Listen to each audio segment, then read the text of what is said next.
तो चलिए सबसे पहली खबर के बारे में चर्चा करते हैं। बात मिडिल ईस्ट की करते हैं। मिडिल ईस्ट के उस पावर गेम की करते हैं जिसने पूरी दुनिया को एक बार फिर से विनाशकारी युद्ध के मुहाने पर ला करके छोड़ दिया है।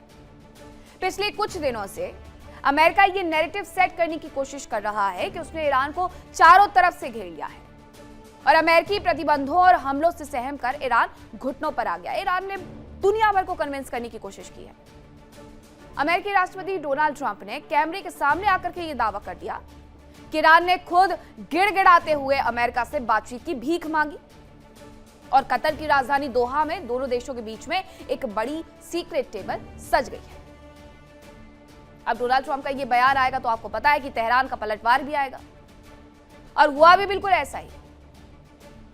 पूरी दुनिया को इस बयान ने चौंकाया तो ईरान के विदेश मंत्रालय ने सरेआम अमेरिका को नो कह दिया है और ट्रंप के इन दावों की धज्जियां अलग से उड़ा दी।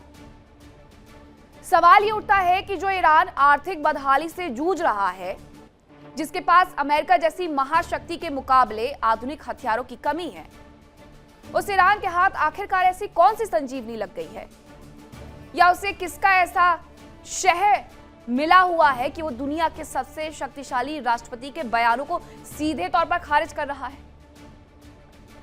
मिडिल ईस्ट में डिप्लोमेसी और नैरेटिव की एक बहुत बड़ी जंग चल रही है।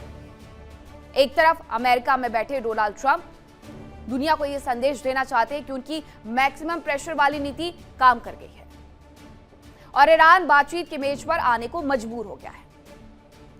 ट्रंप ने यहां तक कह दिया कि अमेरिकी वार्ताकारों का एक विशेष दल कतर पहुंच चुका है। डोनाल्ड ट्रंप कुछ भी अनर्गल बयान दे जाते हैं, अपने हिसाब से हर बयान को मोल्ड कर लेना है, अपने दिमाग में पिक्चर बना लेना है कि हम ईरान जा रहे हैं तो बाकी दूसरा देश भी ईरान पहुंच चुका है और अगस्त के मध्य तक एक स्थायी शांति समझौता हो जाएगा, यह भी उन्होंने कह दिया। लेकिन इस नैरेटिव के पीछे का सच इससे बहुत अलग है। तेहरान ने इस पूरे दावे पर पानी फेरते हुए साफ कर दिया है कि वो अमेरिका के किसी भी एजेंडे या दबाव के आगे बिल्कुल झुकने वाला नहीं है। उसका स्टैंड कल भी क्लियर था, आज भी क्लियर है और कल भी क्लियर रहेगा।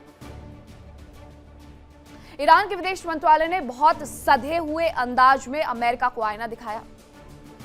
तेहरान का कहना है कि दोहा में अमेरिका के साथ किसी भी तरह की कोई हाई लेवल या राजनीतिक बैठक तय ही नहीं हुई है। दरअसल ईरान इस पूरी प्रक्रिया को किसी शांति वार्ता की तरह नहीं बल्कि एक सख्त बिजनेस डील की तरह देख रहा है।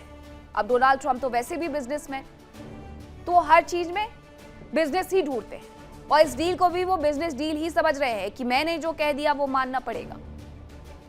ईरान ने माना है कि वो अपना एक प्रतिनिधि मंडल दोहा भेज रहा है, लेकिन वो कोई राजनीतिक नेता नहीं है बल्कि वो तकनीकी और वित्तीय मामलों के विशेषज्ञ हैं और उनका मकसद ट्रंप से हाथ मिलाना या किसी नए परमाणु समझौते पर बात करना बिल्कुल नहीं है।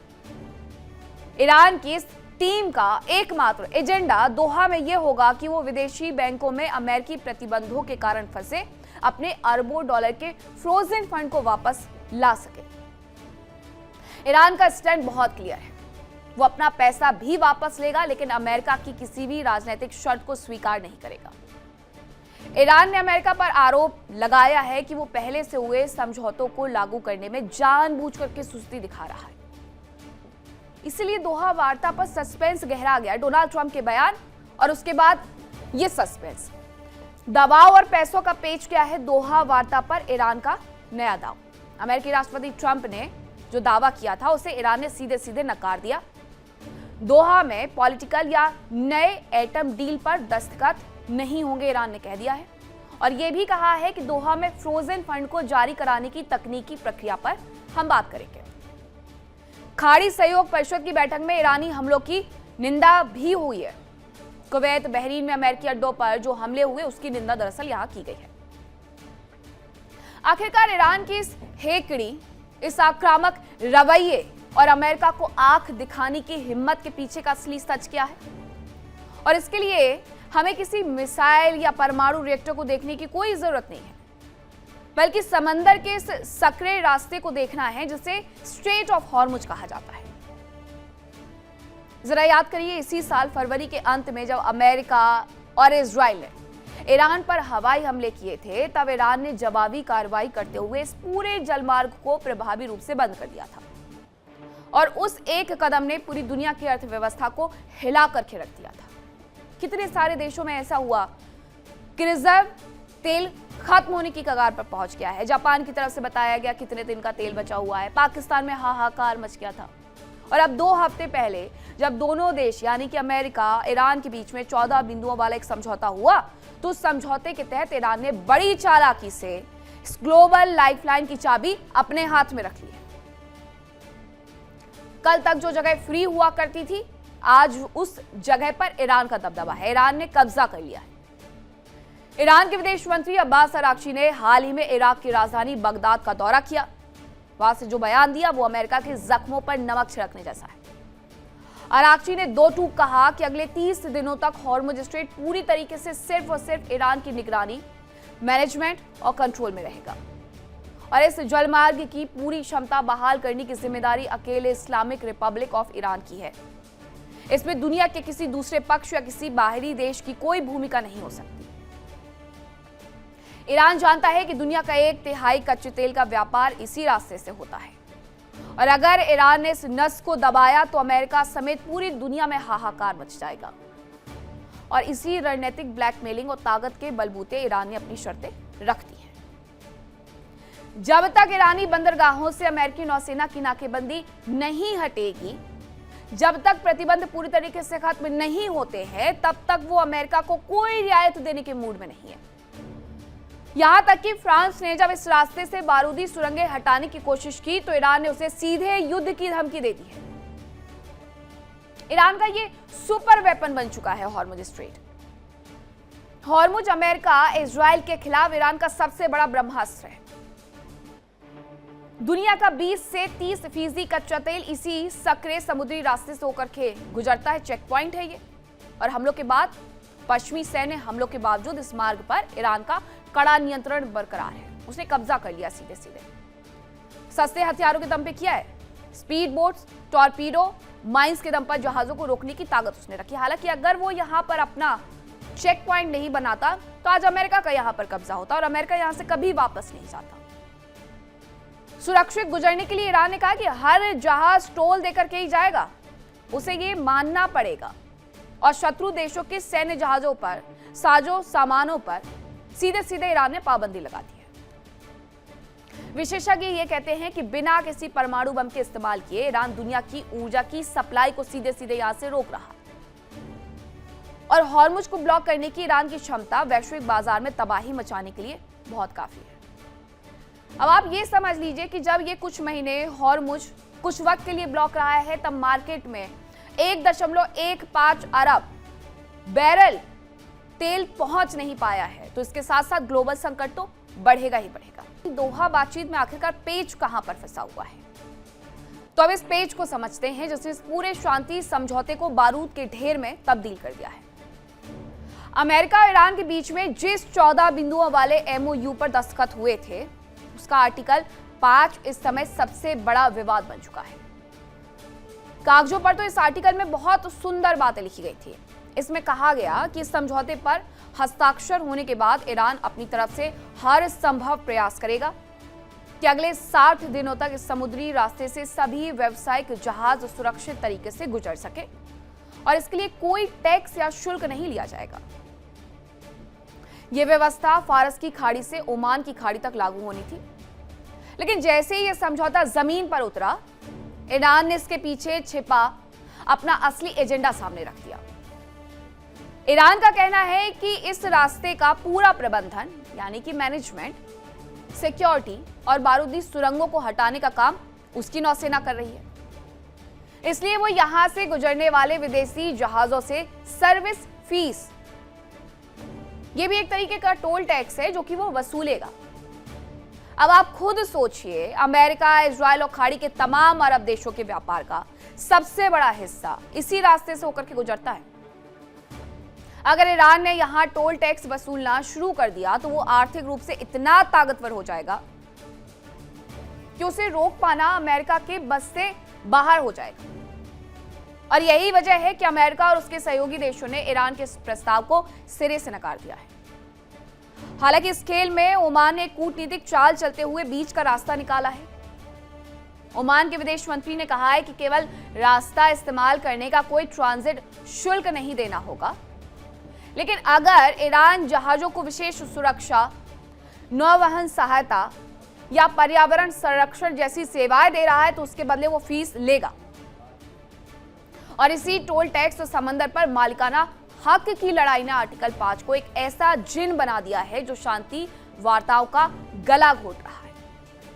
अब आर्टिकल 5 और विवाद क्या है, एक बार आपको ग्राफिक्स के माध्यम से समझाती हूं।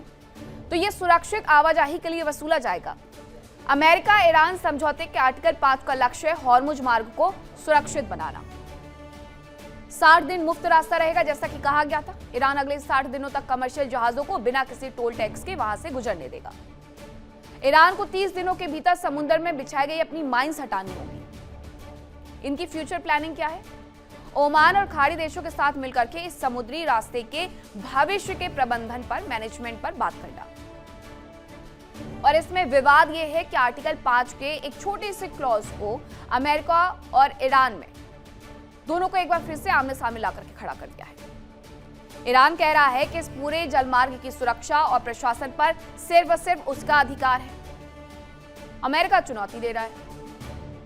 अमेरिका और अन्य देश ईरान के पूर्ण नियंत्रण को खारिज कर रहे हैं और खुली आजादी चाहते हैं कि जैसा युद्ध के पहले हुआ करता था वैसे ही हॉर्मुज चाहिए।